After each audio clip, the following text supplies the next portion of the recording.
Disclaimer: this video contains heavy spoilers for the latest Arknights episodes. Please don't watch it if you don't want to get spoiled. So, making all our characters and NPCs playable has become a trend as it seems. First we got W and Kelshi, and now the number of NPCs becoming playable only seems to increase, with us getting Logos, Crown Slayer, Necras, and my monster can't possibly be this cute. But with all these new playable characters, I'm getting increasingly more concerned about Arknights' story. You see, having NPCs become playable may be really nice from a gameplay perspective, as we get to pull our favorite characters and spend $200 on a fucking PNG, but it may kill all my excitement for the game's story, if they continue the current trend. With all the memes about how tragic Arknights' story really is, and Amiya suffering in between it isn't all that generous when it comes to character deaths, especially when looking at playable characters.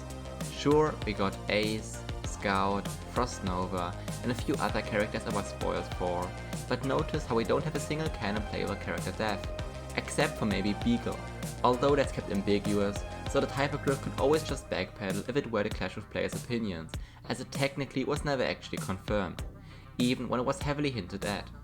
With some operators being at 20% Originium accumulation and others actively refusing treatment of their Oripathy, it is very unrealistic for all the characters to be alive and well.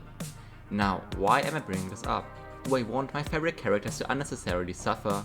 Well, yes duh, but this isn't what I'm playing at.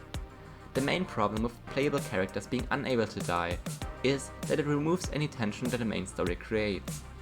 If we already know which characters are safe from being killed off, then how exactly are we supposed to still feel tension?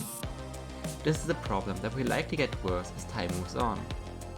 Currently, we have nearly 400 operators in the game, which draws from the pool of NPCs, making them get less and less. If this continues and Hypergriff doesn't change the approach when it comes to playable character deaths, then we will slowly but surely have our entire cast replaced by characters all having plot armor, reducing the tension in the story to essentially zero. These are my worries for the future of the game's story. This isn't only limited to Talula, who some people theorize will get added to the playable roster next, but instead applies to all NPCs that aren't currently playable. I'm getting more and more concerned with every new playable character announced. I do hope that Hypergriff will change their course in the future. With the recent PV for episode 15, I did get a bit of my hopes back, with some people speculating that Kelshi may or may not survive the next episode, which would be very ballsy of Hypergriff to do, to kill off a playable character, but I would heavily support. Anyway, I'm currently still just in chapter 9. It could be that I'm just ranting about an issue no one is having. But what are your thoughts on the topic? I'm always interested in hearing your opinions, and if it's just me who thinks that not getting playable character deaths is a problem.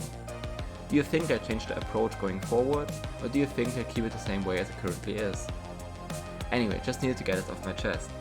Have a nice day, go save for Lapland Altar or Monster Energy, and I will see you in the next video.